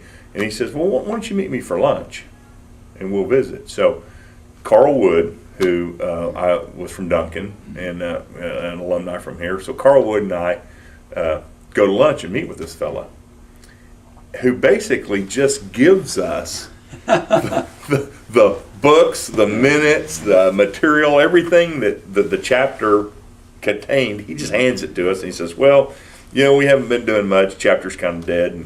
And if you guys want to do something, here's the stuff. But, I don't have the time or the inclination to do that. And I'm thinking, wow, we just want to know when a Cowboy Caravan is. We could go get a coach speak, and talk a little bit about football. Yeah. And we just inherit the chapter that day at lunch.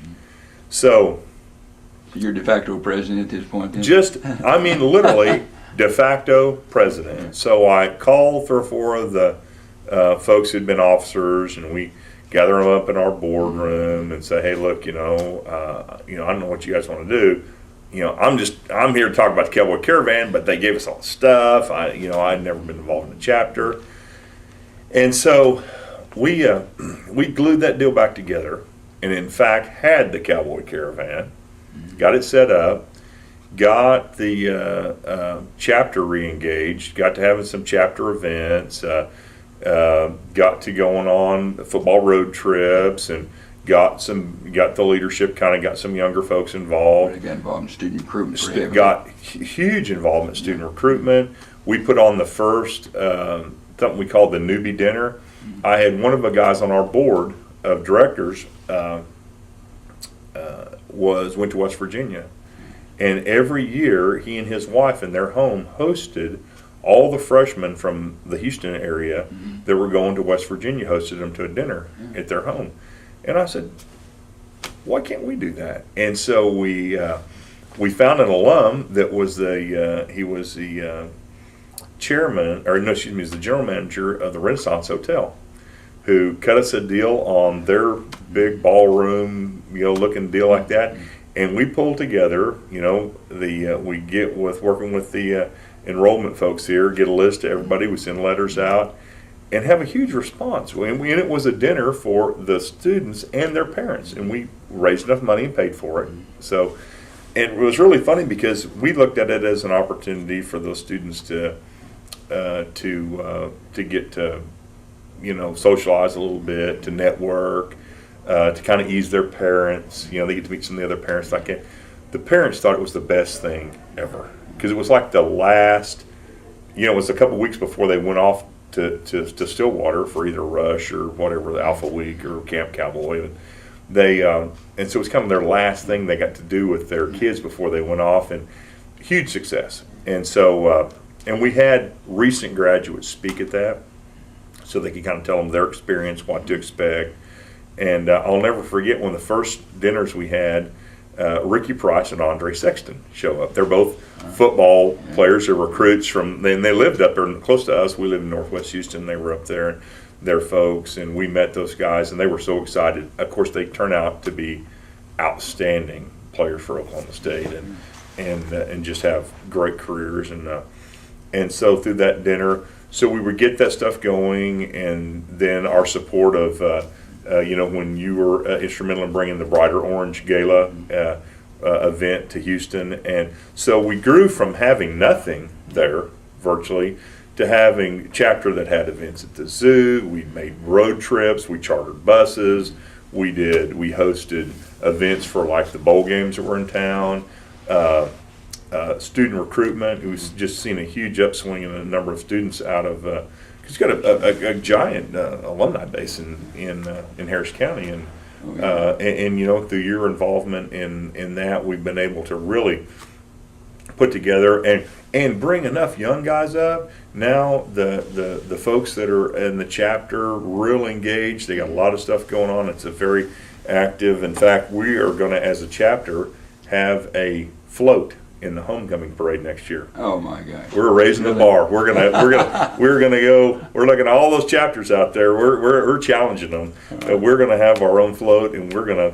You're gonna bring the float up here? We're gonna. No, I think we're gonna hire somebody up here. but we're gonna design it, and we're gonna get it done. But we're gonna have a.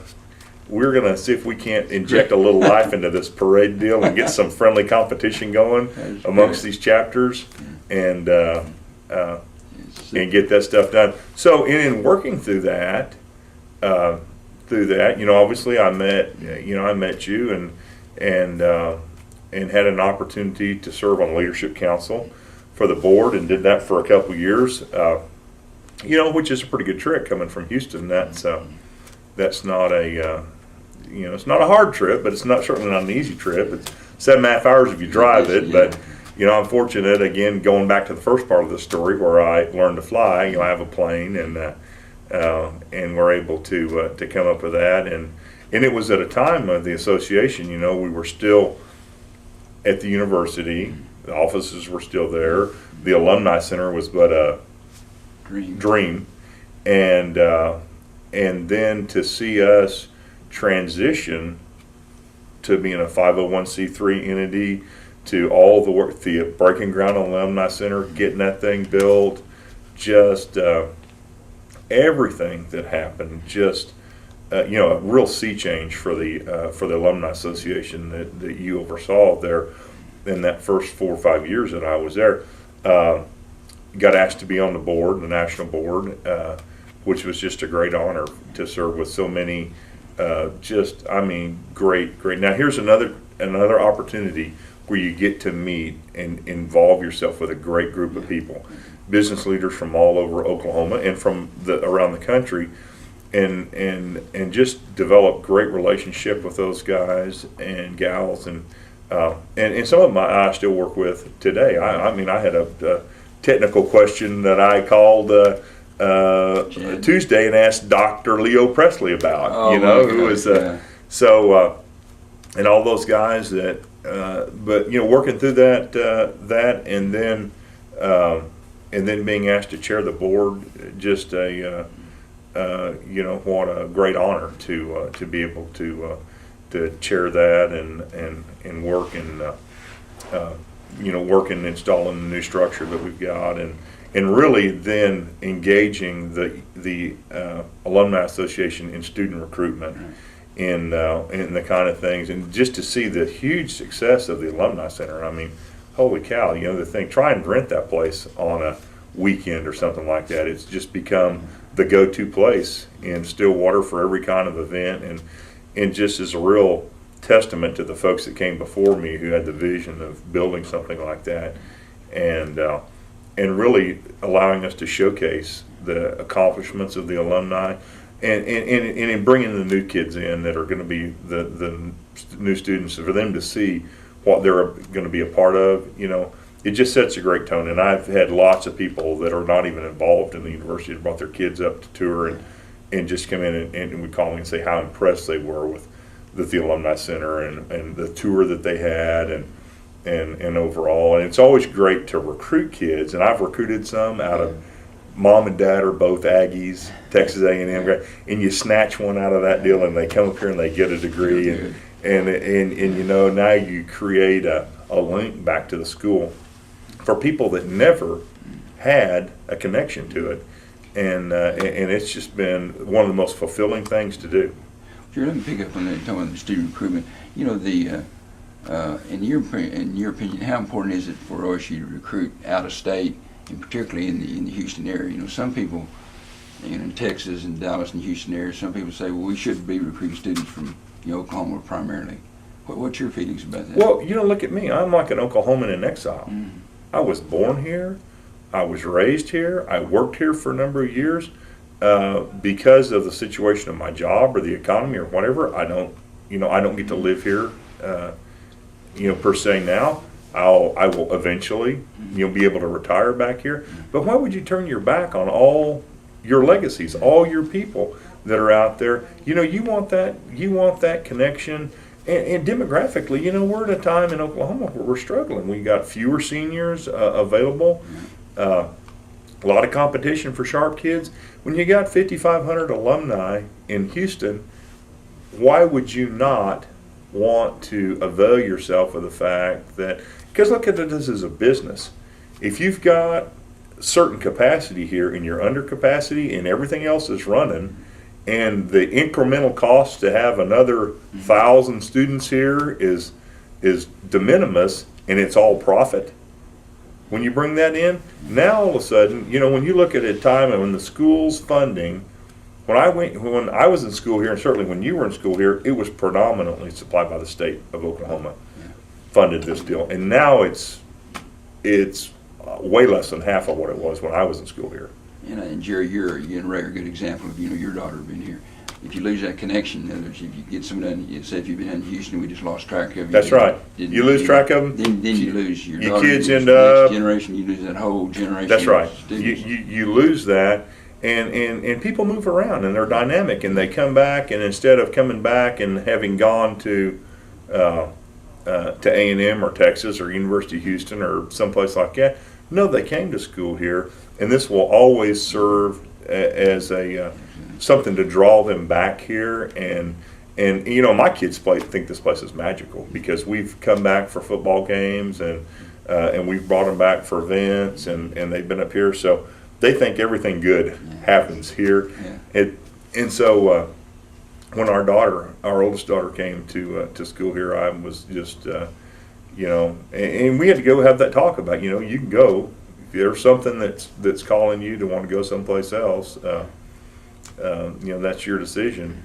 And so so we were able to do that. And I will tell you, our youngest daughter, she loves being up here and being around the stuff that's going on. So hopefully by the time she gets in, if she comes to school up here and she gets here, her mother and I will live a whole lot closer and get to do that. But I think it's hugely important that you recruit those kids, and especially it's a no-brainer to recruit the kids of alumni.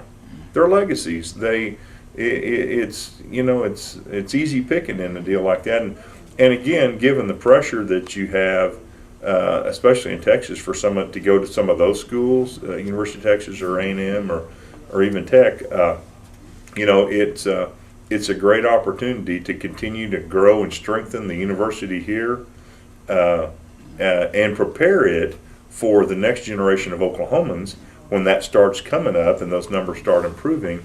And I think the other opportunity to that is retention of just keeping students in the state.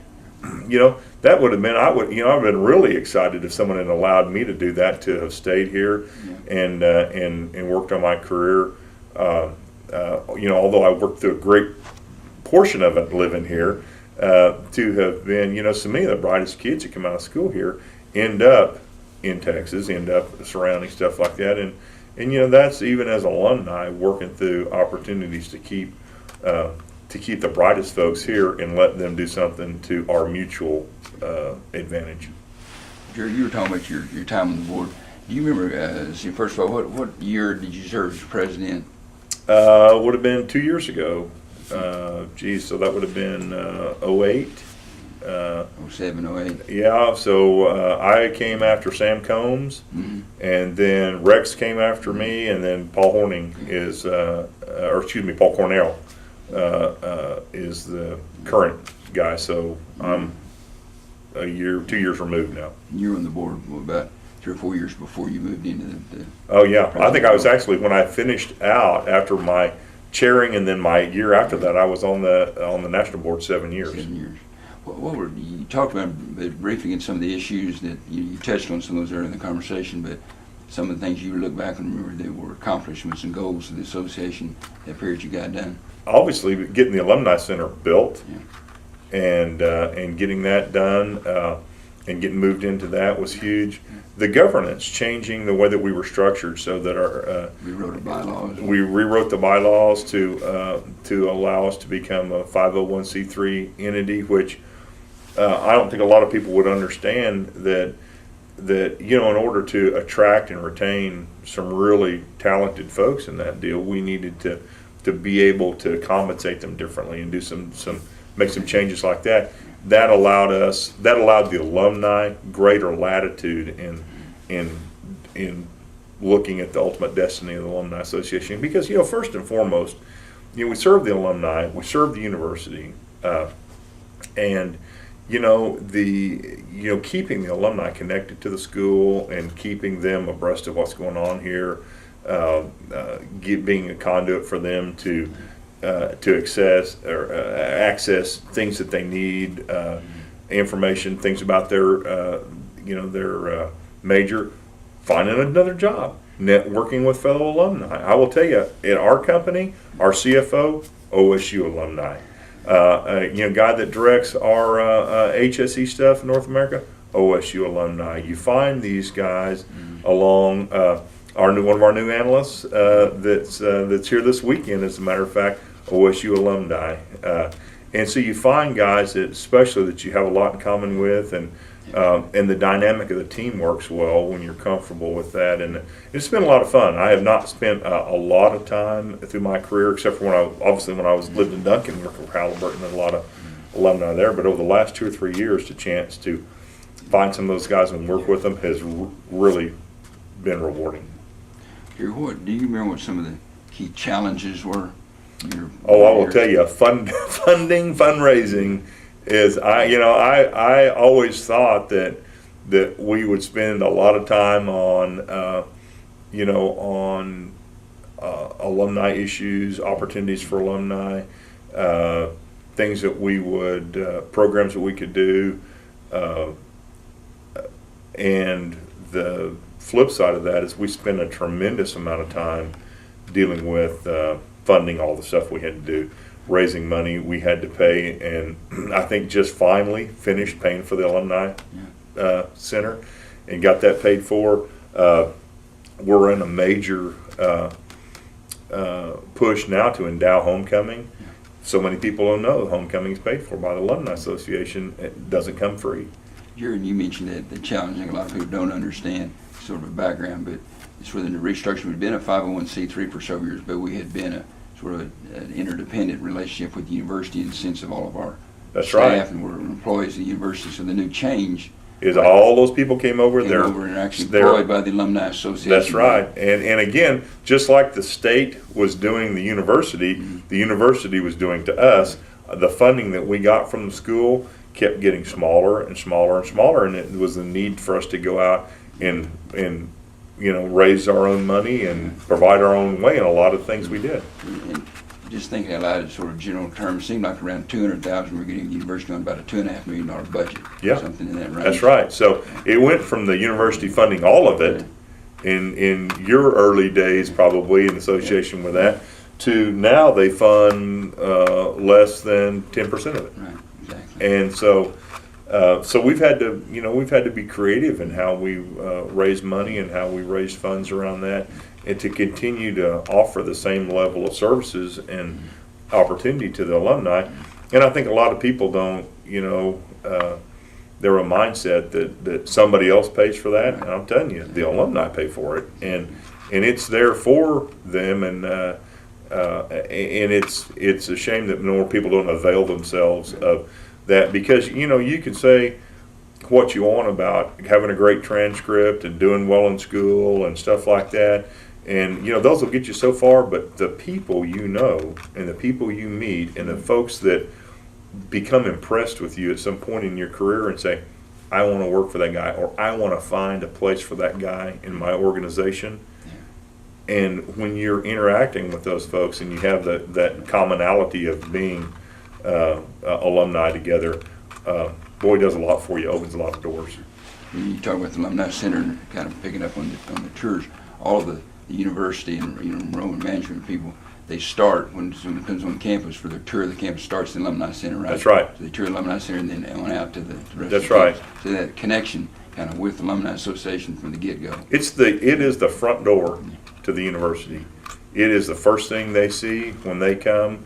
They come in, and as again, you walk in there and you see the Traditions Hall.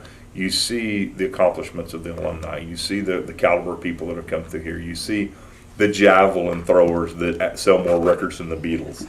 You see, you see guys like Boone Pickens and Chuck Watson and Wayne Allen and just on and on down the list of great athletes, great alumni, folks that went out and made a difference in their chosen fields. And you can really sit there and say, all these folks were from little town. Boone Pickens from what, Holdenville?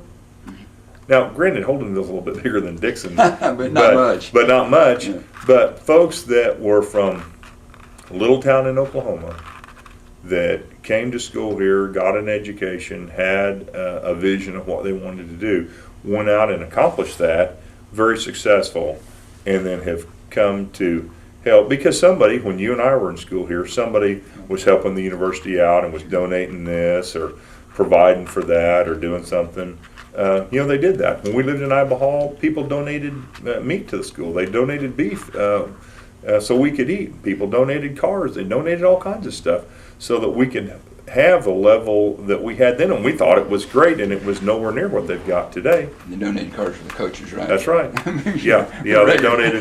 They donated cars for the coaches. Yeah, I guess they still do that. So some of the dealers around do that for the staff. Jerry, we talking about some of the challenges, some of the goals and accomplishments, but just speaking from kind of just programming, what are some of your favorite programs in the Alumni Association?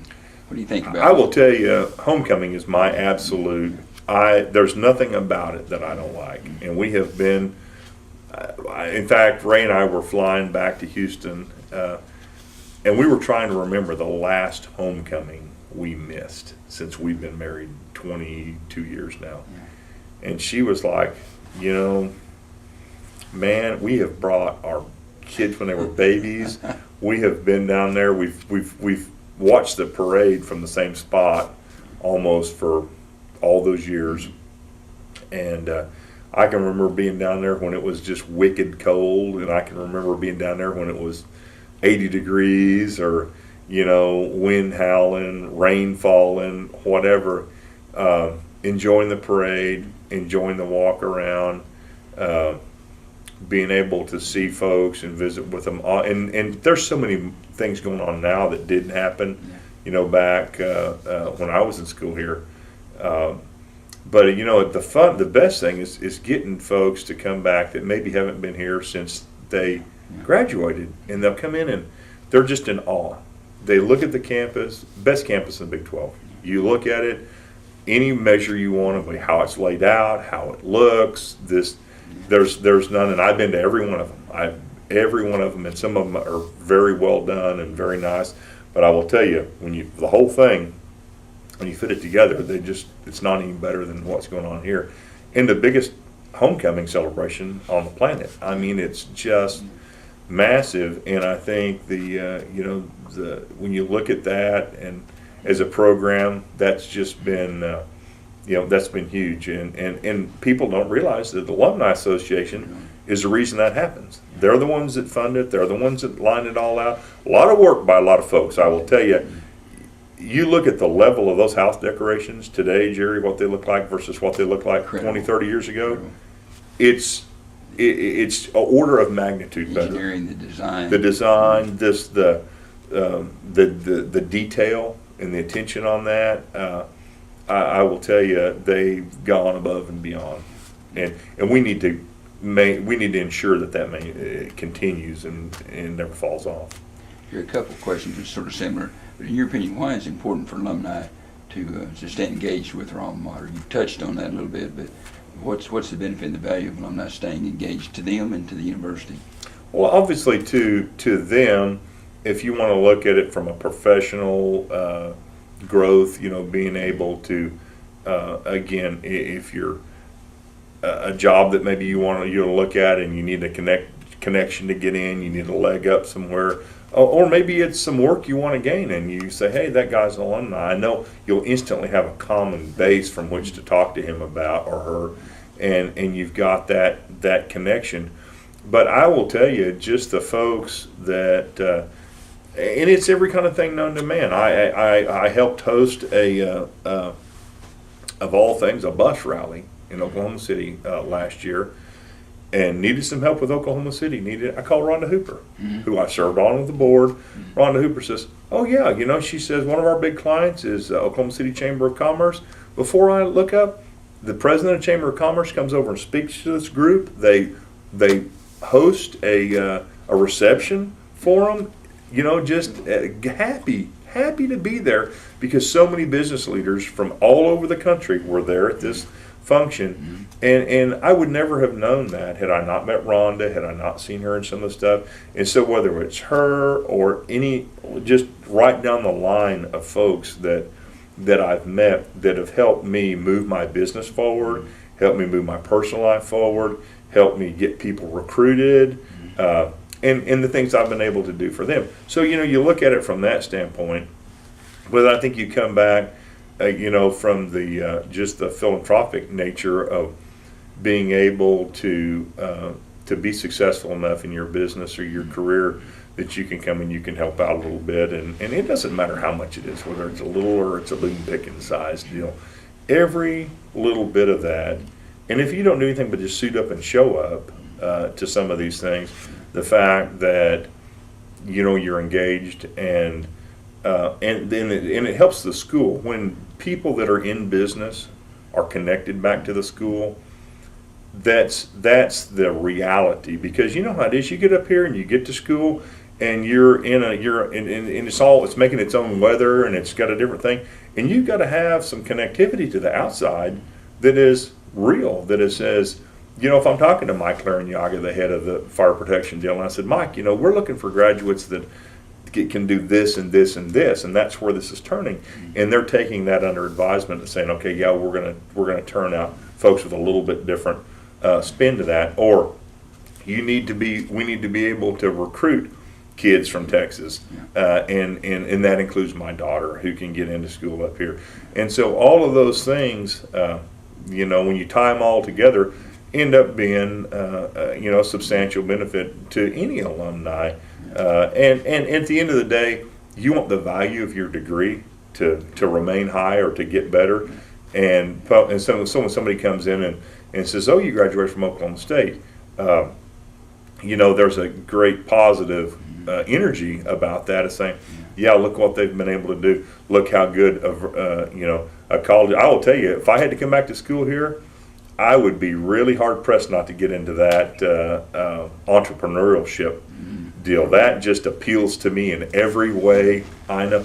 And Malone Mitchell's impact on that, coming back and making that happen, it's huge. So Jerry, you're talking about some of the legitimate roles. I'm kind of repeating back what I think I've heard you say, is like student recruitment, helping with business contacts, the university, but also coming back, serving on advisory boards, giving influence and from real world experience to the university.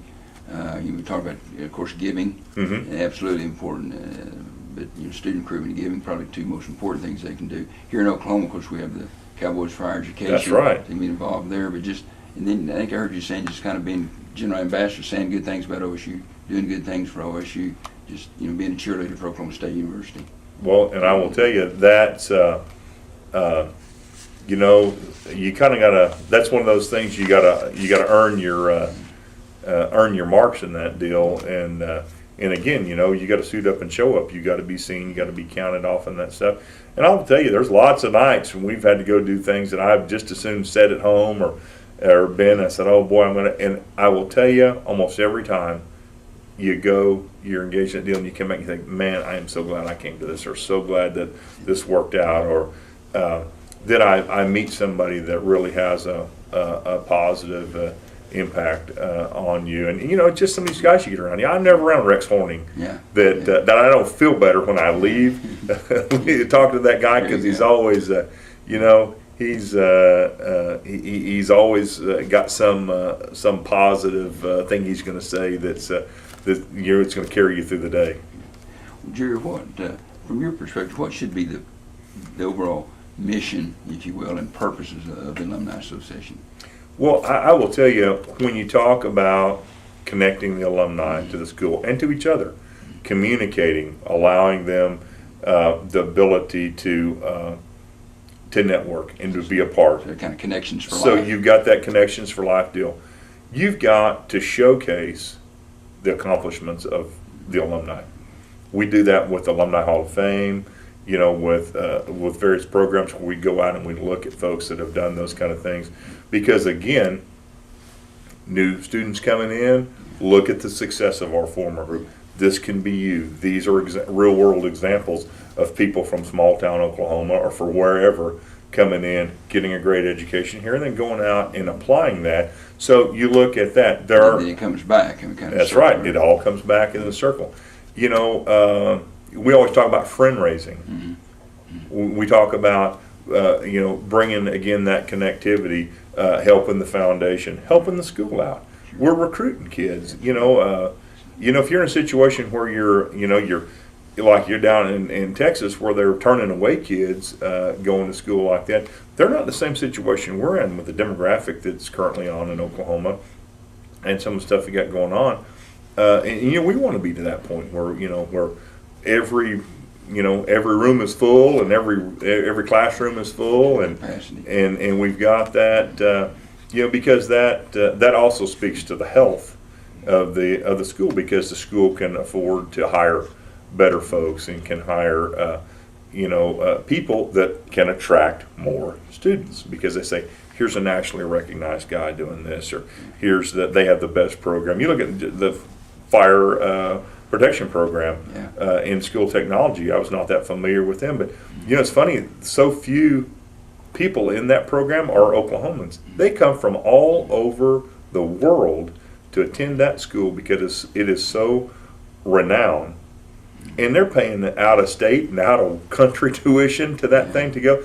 We need that kind of recognition in almost every thing that we offer, to where there people just say, we want to be here because of the quality of the folks that we're around and what we learn, and how that. And the Alumni Association obviously helps drive every piece of that. So keeping the folks connected, showcasing the talents of the alumni, recognizing the upcoming students. We talk about the used to be the top 10, now it's the seniors of significance, and because those awards, they mean something to lots and lots of people. They see, here's somebody being recognized for a great life's work, or for being a huge supporter of the school.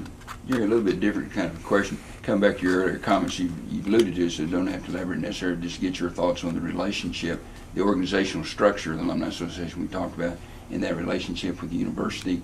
How do you feel about the Alumni Association and its relationship to the university? Well, I think that especially as the Alumni Association is really, I think they've pioneered some of the social networking stuff. Mm-hmm. You look at the work that we're doing now on things that you and I thought were foreign. Facebook. Have you ever heard of that? Twitter, what was that? Yeah, all that stuff. And then I got like 300 friends on Facebook, and a lot of them are tied to the school. It's another way that I've helped hook up with folks that I haven't seen in years, and be able to follow them, all because I show up in the Oklahoma State Network there, and it really facilitates re-engaging in some old acquaintances, and for folks to be able to find us.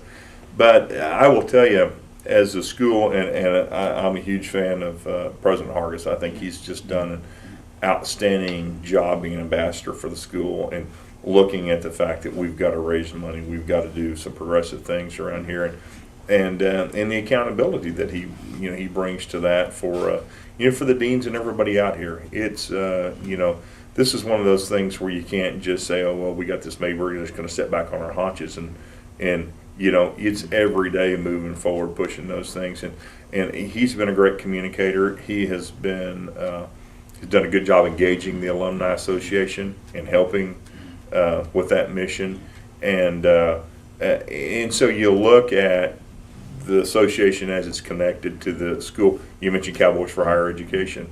I mean, we're out at the forefront of driving some of these relationships that help funding.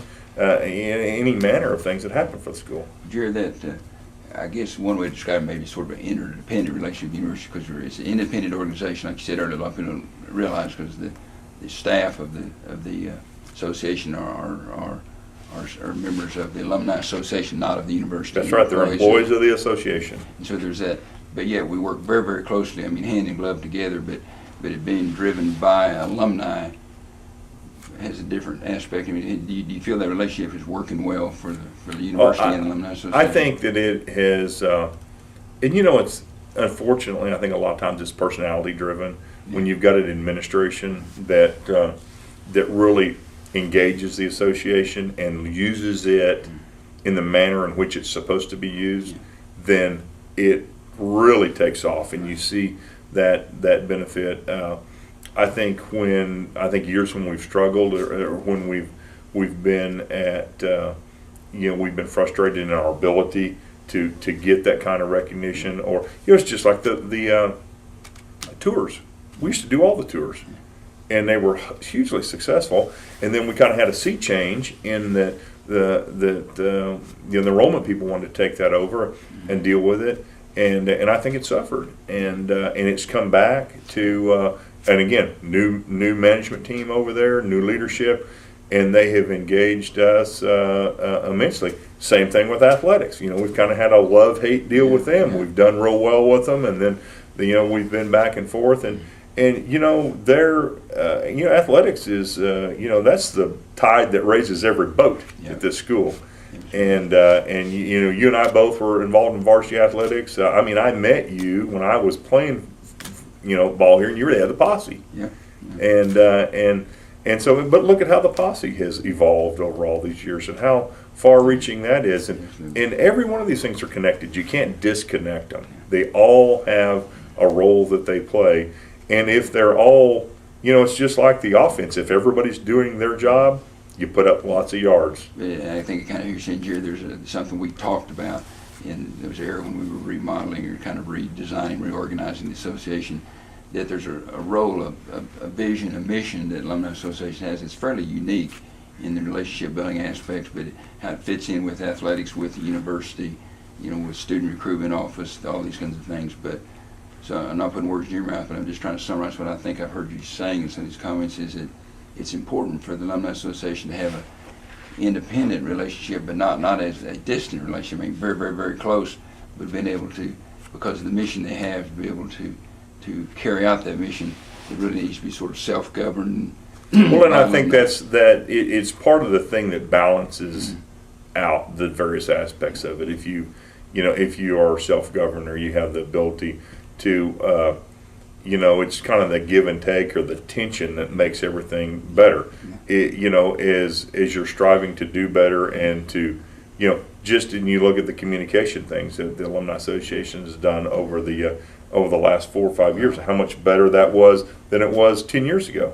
I mean, it's, from that point, it's just, and that I think is driven because of the pressure on the association to perform and to do some things to help the school out, to help the foundation out, to help athletics out, to go in and be a friend raiser and be involved in that stuff. And, I think that's been one of the things that we've been trying to sort out, is to get the association out of the fundraising business and really into the friend raising business and keeping people connected, and because there's always that confusion of between the posse and the association and the foundation and all of that. And when you clearly delineate the roles of each one of those, and you